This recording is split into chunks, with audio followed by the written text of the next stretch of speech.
आज का विषय पॉलिटिकल लगे तो भी हमें पॉलिटिक्स में नहीं जाना है। हमें इस घटना के ऊपर एक साइकोलॉजिकल पॉइंट ऑफ व्यू से बिहेवियरल स्किल्स के हिसाब से सीखना है। यह टॉपिक है जिस वजह से महाराष्ट्र में भूचाल हो गया, भूकंप हो गया, अर्थक्वेक हो गया। टॉपिक यह है कि महाराष्ट्र के एक पुलिस कमिश्नर ने महाराष्ट्र के सीएम को लेटर लिखकर यह कहा कि होम मिनिस्टर मेरे पास हर महीने को 100 करोड़ मांगते हैं। हमें इसमें यह नहीं देखना है कि कौन होम मिनिस्टर, कौन पुलिस कमिश्नर, यह अच्छा है या बुरा है, एथिकली क्या है। हमें यह देखना है कि साइकोलॉजिकल पॉइंट ऑफ व्यू से, बिहेवियरल स्किल्स के अभ्यास से हमें यह सीखना है कि ऐसा वक्त हमारे ऊपर अगर आए तो हम लोग कैसे टाल सकते हैं। हमारे ऊपर होने वाले हमले हम लोग किस तरह से टाल सकते हैं। हालांकि बिहेवियरल स्किल्स के सेमिनार्स हम लोग हमेशा लेते हैं, जिसमें हम लोग एक जो तरीके सिखाते हैं उसमें एक प्रिंसिपल लगातार कहते आए हैं कि आप सामने वाले व्यक्ति का दिल इस तरह से मत दुखाइए कि वो आपका दुश्मन बन जाए और दुश्मन बनने के बाद वो आपके ऊपर हमला करने के लिए आए। उसे दुश्मन बनने ही नहीं देना चाहिए। उसके कुछ तत्व हैं, उन तत्वों के बारे में पहले हम लोग देखते हैं कि सामने वाले व्यक्ति को उन्हें उनके गलतियों का एहसास कराना हो तो उसके क्या नियम है, नियम किस तरह से है।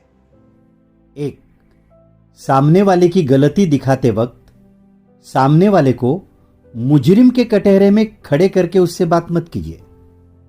2, उस घटना के सिलसिले में सामने वाले को बेइज्जत ना कीजिए या उनका इंसल्ट ना कीजिए।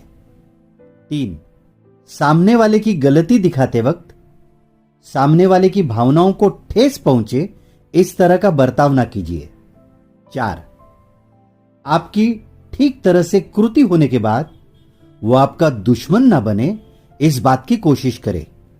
इसकी वजह यह है कि जब हम सामने वाले व्यक्ति का इंसल्ट करते हैं या उसे दुख पहुंचाते हैं तब वो व्यक्ति आपकी दुश्मन बन जाती है, और जब आपका कोई दुश्मन बनता है तब वो दुश्मन बनने के बाद आपको पीछे खींचने की कोशिश करता है या आपका कहीं तो नुकसान करने के, आपको डैमेज करने की कहीं तो कोशिश करते हैं। अब हम अपने अभ्यास के लिए महाराष्ट्र के वही पुलिस कमिश्नर और होम मिनिस्टर इनके दौरान किस क्रम से क्या क्या घटनाएं हुई उसका अभ्यास करते हैं। अंबानी के घर के करीब विस्फोटक मिलने के बाद एपीआई वाजे की गिरफ्तारी हो गई। वो गिरफ्तारी होने के बाद टोटल समाचार और मीडियाज एपीआई वाजे और पुलिस कमिश्नर के बीच जो भी संबंध थे उनके बारे में डाउट्स लेने लगे। वो डाउट्स आहिस्ते आहिस्ते पहुंचकर होम मिनिस्ट्री तक गए। होम मिनिस्ट्री तक जब ये डाउट्स जाने लगे, होम मिनिस्ट्री ने एकाएक पुलिस कमिश्नर को हटाकर उनकी जगह पर दूसरे अधिकारी व्यक्ति को पुलिस कमिश्नर के पूरे अधिकार दे दिए। यह हुआ अपना पूरा घटनाक्रम।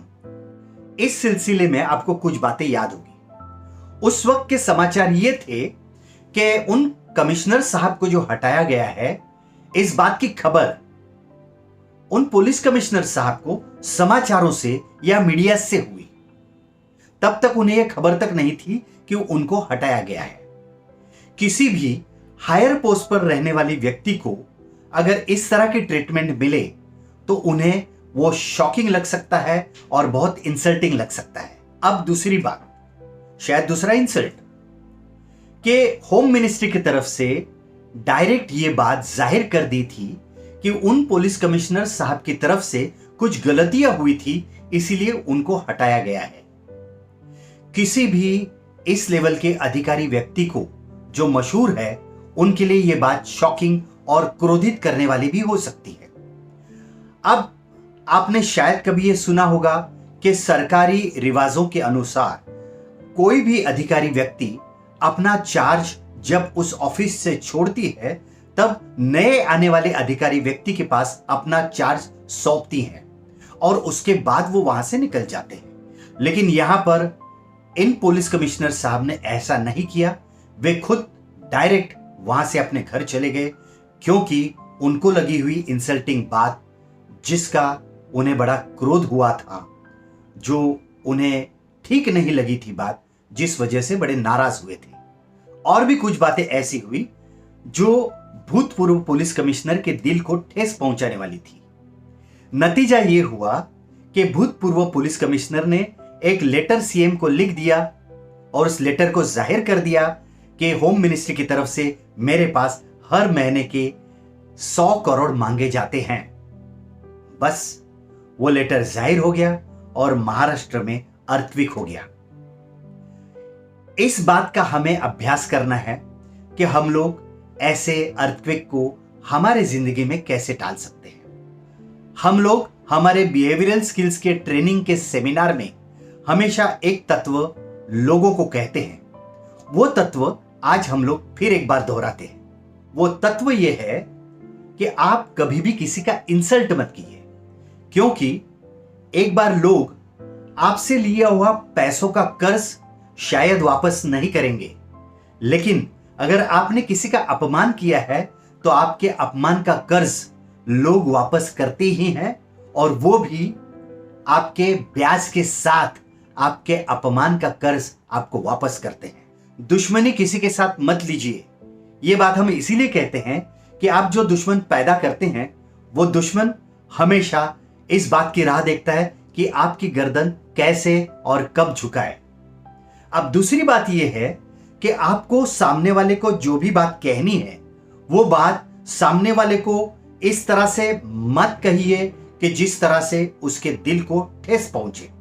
इस बात को आपको टालना है कि सामने वाले को कभी भी कोई भी बात इंसल्टिंग नहीं लगे। हो सकता है कि पुलिस कमिश्नर साहब को अगर कॉन्फिडेंस में लेते थे, उनके साथ चर्चा करके अगर स्टेप बाय स्टेप उनको कहते थे कि हमें क्या स्टेप्स लेनी है, मीडिया के सामने हमें क्या बात करनी है, आपको ये बात करनी है, हमें ये बात करनी है, और फिर हमें क्या चर्चा करनी है, ये बात अगर कह देते थे तो शायद वो क्रोधित ना होकर ये लेटर बॉम्ब जो बाद में आया, जिस वजह से अर्थक्वेक हो गया, वो अर्थक्वेक नहीं होता था। लेकिन हमें ये नहीं देखना है कि क्या सही है, क्या एथिकली करेक्ट है, या गवर्नमेंट ने क्या करना चाहिए था। हमें किसी के बारे में कुछ बात नहीं करनी है। हम इस बात की तरफ इस नजर से देखते हैं कि अपनी जिंदगी में जब ऐसे हादसे होते हैं या होने वाले हो, या अपने से अगर कुछ गलतियां होने वाली हो, हम लोग किस तरह से सॉर्ट आउट कर सकते हैं प्रॉब्लम्स, जिस वजह से हमारे ऊपर उल्टा कोई प्रॉब्लम ना करे। हमारा उद्देश्य यही है कि हम लोग इन बातों से क्या सीख सकते हैं। इसीलिए हम लोग हमेशा ये कहते हैं कि अगर सामने वाले की गलती हो, आपको वो गलती सामने वाले को कहना हो, या उस गलती के ऊपर आपको कुछ कृति करनी हो, तो वो इस तरह से मत कीजिए कि सामने वाले के दिल को ठेस पहुंचे या सामने वाले को इंसल्टिंग लगे, क्योंकि आप उस वजह से एक दुश्मन जो पैदा करते हैं, वो दुश्मन हमेशा आपका नुकसान करने की ही कोशिश करेगा, जिस वजह से शायद आपकी जिंदगी तबाह हो सकती है। आप ये बातें हमेशा ध्यान में रखिए, अपने दोस्तों को कहिए, दोस्तों के साथ डिस्कस कीजिए, इन स्टोरीज को डिस्कस कीजिए, इन वीडियोस को आप शेयर कीजिए, आप इस चैनल को सब्सक्राइब कीजिए, यूट्यूब पर जाइए, संदीप चोनकर टाइप कीजिए, लेकिन आप हमेशा अपनी जिंदगी सदाबहार और शान से जी लीजिए। All the best.